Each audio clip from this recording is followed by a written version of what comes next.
Okay, welcome back to U.S. history. This is Mr. Rosenleaf coming at you, and you guys have been working on your 1920s timelines, and from what I've seen, things are going okay, and I'm getting a lot of good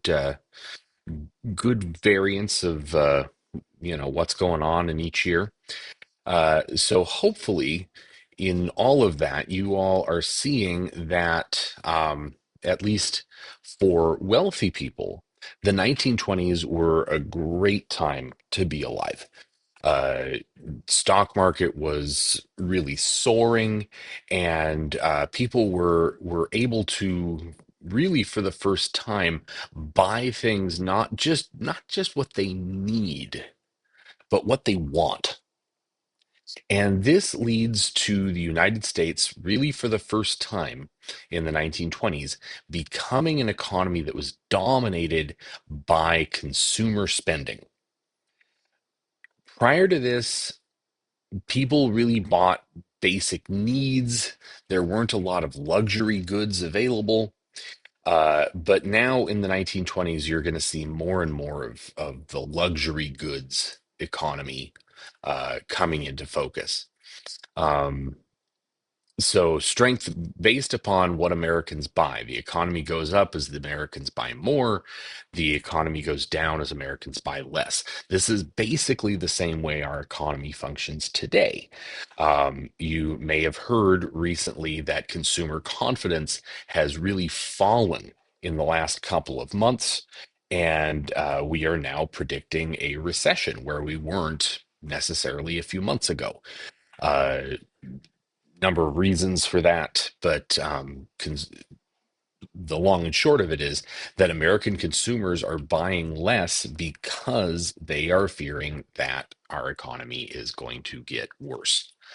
Um, Americans buy more when they think that, okay, times are good. I'm going to continue having a job, blah, blah, blah. Maybe I'm going to get a raise, and people buy more. But if they're uncertain about their job, if they think, the company may be downsizing, or I'm going to lose my long-standing position with the government or whatever, then people are going to buy less. So big ticket items were now available for purchase, and you could even buy them on installment plans. So this was kind of the beginning of consumer credit. You now go into a store with your credit card.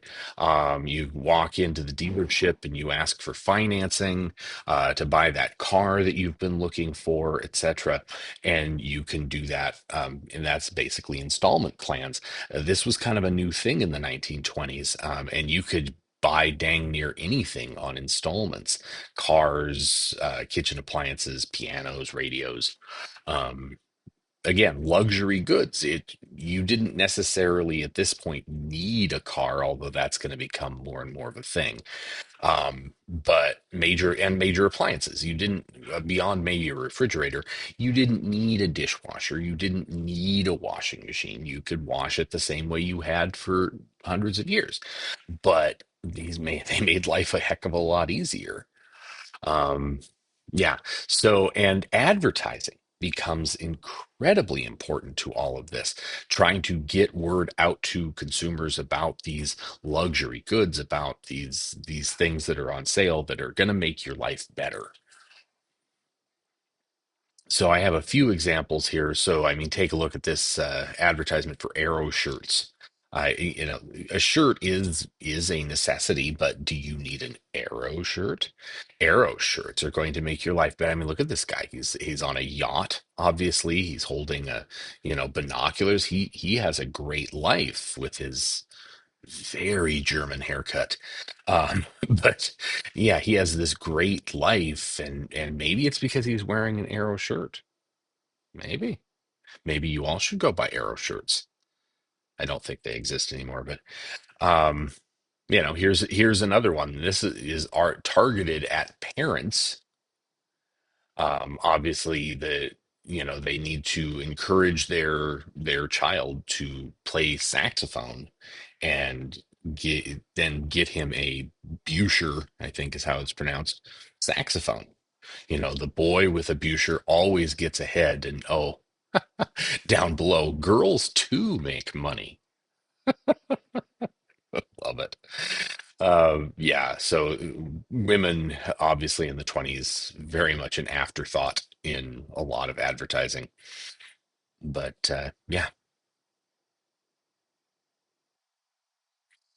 here's a couple car advertisements for companies that I think Buick's still around today. So on the left, you see a Buick advertisement. And then on the right, you see the company that really started the personal car uh, revolution, and that's Ford. Um, and advertising their kind of their thing was the price point that their cars were not necessarily fancy, but their cars were affordable. I mean, $650. Dang. Now, back then, that was a lot of money, but it wasn't on an installment plan. Pretty much anybody could afford that. A couple more car ads for companies that no longer exist. Studebaker, I love that Studebaker ad. So colorful and bright. Um, and Studebakers were very much kind of a luxury brand back then. Nash was another car manufacturer at the time. They were maybe a little more luxury than Ford and those guys. Of course, your car needed tires. One of the first sightings of the Michelin Man, looking a little different than he does in modern advertising, looking a little more hapless. But yeah, there's the Michelin Man and another car ad. This one, another Ford ad, but this one was for like a little two-seater car that you could use to deliver newspapers. Um, yeah, okay. Talk about two things that, yeah, just especially the newspaper thing just doesn't exist anymore. Gerber was a brand and this was some of the first introduction of the Gerber baby, who you can look up some stories about the Gerber baby at like 90 years old or something like that. Um, but yeah, that picture is still, I think, still on Gerber products or a very similar picture. Um, Not that, I mean, babies kind of look like babies, but um, yeah. So vegetables for baby. There was a time apparently where they were trying to market Gerber food for adults. I don't think it was very successful, but that's yeah. And there are some adults that love baby food. You just scarf it down. Can't do it. Nope. Um, Now, convenience foods, very much a thing in the 1920s for the first time. This idea that maybe you didn't want to spend all day cooking. Maybe there were nights where you just wanted to heat up a can of soup and be on your way, and that's where Campbell's and some other brands come into play. But primarily Campbell's, and that's the one that really still exists today. And I mean, Campbell's tomato soup. Who does not love Campbell's tomato soup? But yeah, Campbell's has a whole bunch of varieties. Still does. It's maybe not the healthiest thing in the world that we realize now, but back then, that was it was simple. You didn't have to slave away at a stove all day to make decent soup. Uh, and there it was. I love the one on the left. Everybody needs soup. I don't know about everybody needs soup, but and this was again, this was a convenience thing. This was definitely a want, not a need. You could make soup yourself and simmer it on the stove all day or make quick soup or whatever, but this made your life easier, better. And in the terms of tomato soup, I'm sorry, I can't make a tomato soup that tastes as good as what Campbell's puts out. It always has some sort of flaw to it, whereas Campbell's same every time. Mm-mm-mm. Dunk some dunk a grilled cheese into that bad boy, and the only place that makes it better is 4B's. Sometime go to 4B's on 10th Avenue South. Oh my. Mm-mm-mm. Tomato soup, grilled cheese, nothing better. Oh my gosh. Celebrity advertisements were a thing. Here's Babe Ruth on one, advertising for Red Rock Cola, which is something that doesn't exist anymore. Um, it's the finest cola drink I ever tasted. Maybe the only cola drink that Babe ever tasted. He was quite the alcohol drinker. But yeah, and then obviously a Coca-Cola ad. This one does not have a celebrity on it. I struggled to find celebrity ads for anything but cigarettes. So we'll look at some of those next. Here we go. Uh, Ezio Pinza. No idea. No idea who that is, but he is obviously famous. Oh no, he's a singer. Okay, so he must have been some maybe Italian heartthrob from that time period, and advertising that his throat does not get irritated smoking camels. Oh my, oh my. And then Gregory Peck, I mean, Hollywood legend Gregory Peck doing an ad for Chesterfield cigarettes. Yeah. And here, Bob Hope, I mean, America's entertainer. I mean, Bob Hope, you've probably never heard of him, but Bob Hope was the entertainer of the 20th century, really. Especially if you talk to members of the military from back then, from World War II to Vietnam. I mean, Bob Hope always showed up and entertained troops. He was really, really popular on the USO, and but that translated to popularity in American popular culture, and he was incredibly popular. And again, Chesterfield, Bob Hope, young Bob Hope, doing an ad for Chesterfield, and Amelia Earhart, Amelia Earhart, advertising for Lucky Strikes. That's yeah.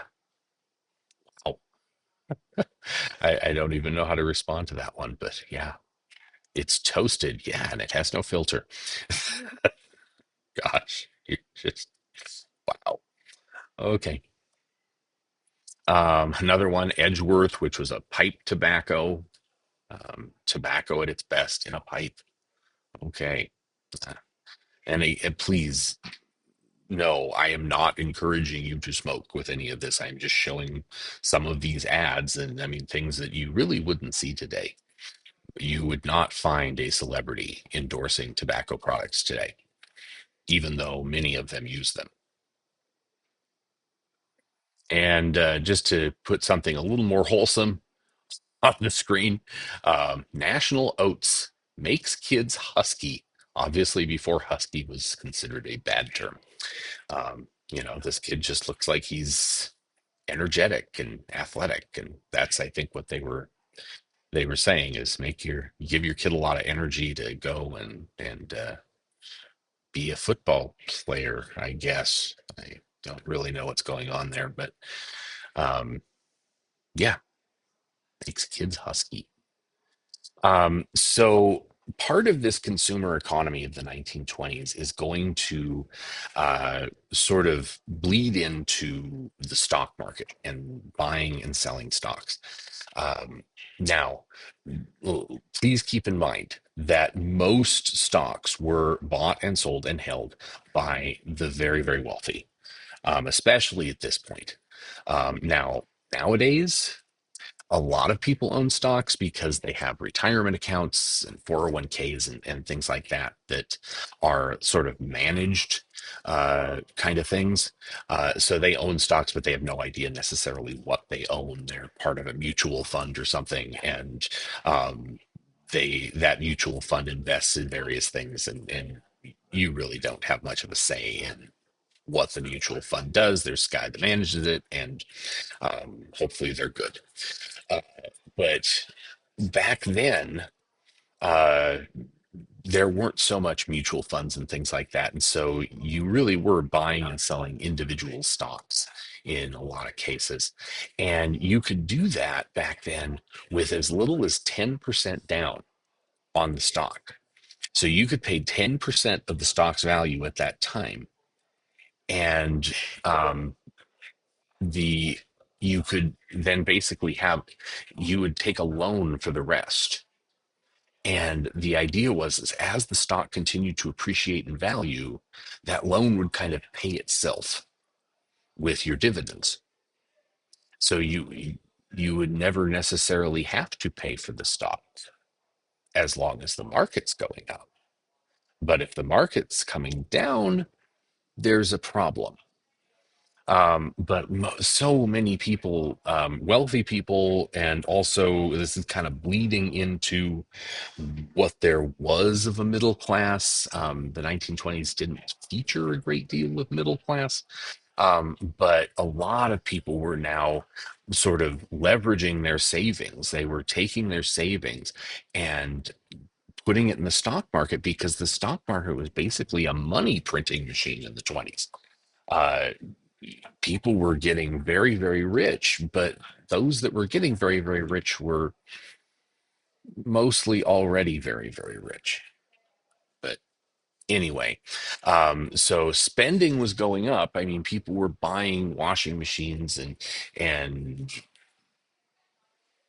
kitchen appliances and pianos and radios and all of this fancy stuff, cars, big fancy cars, and they were spending a lot and they weren't saving, and they were doing all of this on credit.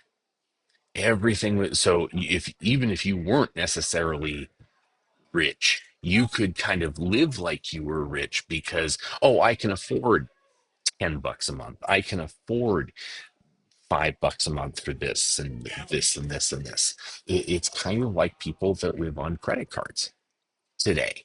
You can afford the minimums, so you're fine, right? Yeah, until you max out the cards and the minimums become too expensive for you, and then you have a problem.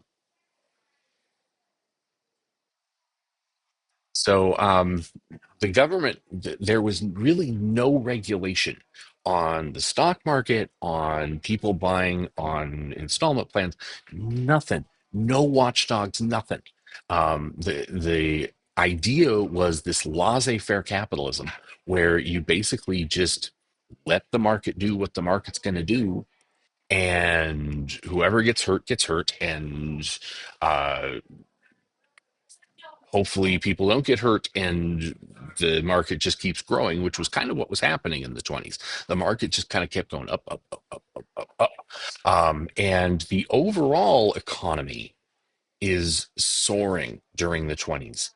Um, Americans were purchasing these big items. Corporate profits were going up, up, up.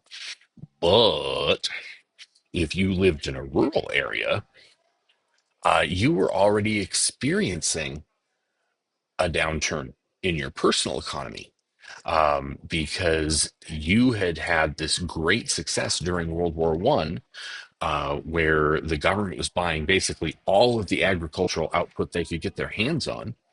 But then after the war, the government says, well, we don't need that anymore. We don't have to feed troops. We don't have to feed our allies in Europe. So we're going to cut it off. We're not going to buy it anymore. And the farmers who were used to this very high price for their crops, the government was paying top dollar for the crops. Now the price is going to fall.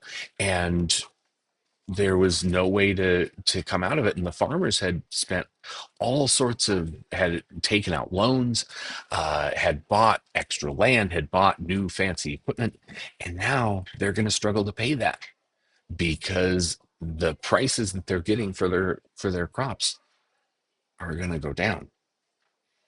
That's a real problem.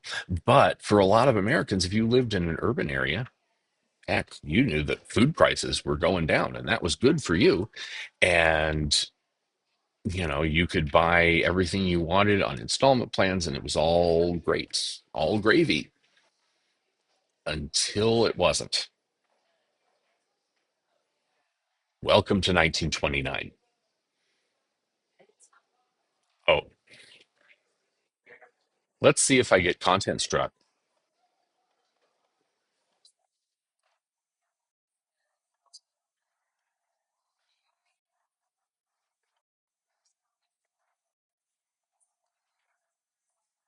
If this is blank, please just fast forward.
Okay, so this song is called Brother, Can You Spare a Dime? It was quite popular as this was happening as we get into I think it was actually early 1930s, but basically a song about how everything fell apart. Um, Now I moved on, but the next part of that song references, it says, once in khaki suits, gee, we looked swell. Full of that Yankee doodly dum. 500,000 boots went slogging through hell, and I was the boy with the drum. Uh, Referencing World War One, that these guys had fought World War One, and they thought that by doing that, their future was secure. That they were heroes, and that everything was going to be okay for them. And now, nope, not so much. So this story, and we're not. I'm going to tell most of it tomorrow, but or Wednesday, I guess. But the story basically is this: by the time we get to 1929, cracks are starting to show. By the time we get to October 1929, cracks are really starting to show. Um, and you have this situation where the stock market was highly overvalued because people were only putting down 10% of the value, but they owned the stock. And so more and more people were buying at that level and raising the price. And in actuality, the companies weren't worth that.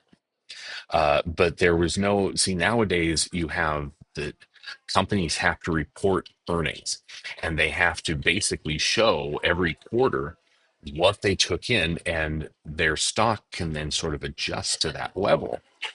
Not that we don't have stock market bubbles and things like that occasionally, but um, companies have to basically say that, yeah, we're financially sound, or maybe, oh yeah, we missed that, we didn't sell as many cars this quarter as we have in previous quarters, as we did last year, etc. And the stock would generally adjust down, um, unless there was some real reason to think that, oh, things are going to turn around, things are going to get better, and then the stock price might be level or go up. Um, that's about the best way I can explain the stock market. I really don't understand it that well because I don't own stocks. I've never really bought and sold stocks. I was in a mutual fund for a bit, but so again, the buying on margin thing was happening. And so stocks start to slide leading into October 1929. And remember that when you buy on margin, you've basically taken a loan from your broker for the rest of the money. And the brokers start calling in the loans and saying, hey, I need that money now. And most Americans are like, well, I don't have any savings. I don't have anything I can do. I own this stock. That's it. So brokers are left with this stock that is, in actuality, worthless, absolutely worthless. And we're heading into, as you can see on the graph, some majorly bad times, majorly bad times. And this should have been on a slide, but I think I forgot to unhide it. But just as your sort of ending thing for today, and I apologize, I didn't have a lot of times for you to stop and talk about stuff, but on your reflection document for today, and I'll put this on the screen and post. But why would buying stock on the margin be a bad thing? So explain that to me in your reflection document. And again, I'll put that up on the screen for you in post. But that's what you're doing. So thank you for your time and attention. I probably have some other videos to show you too. So thanks. Bye bye, guys. See you. See you Wednesday, I guess, on the video.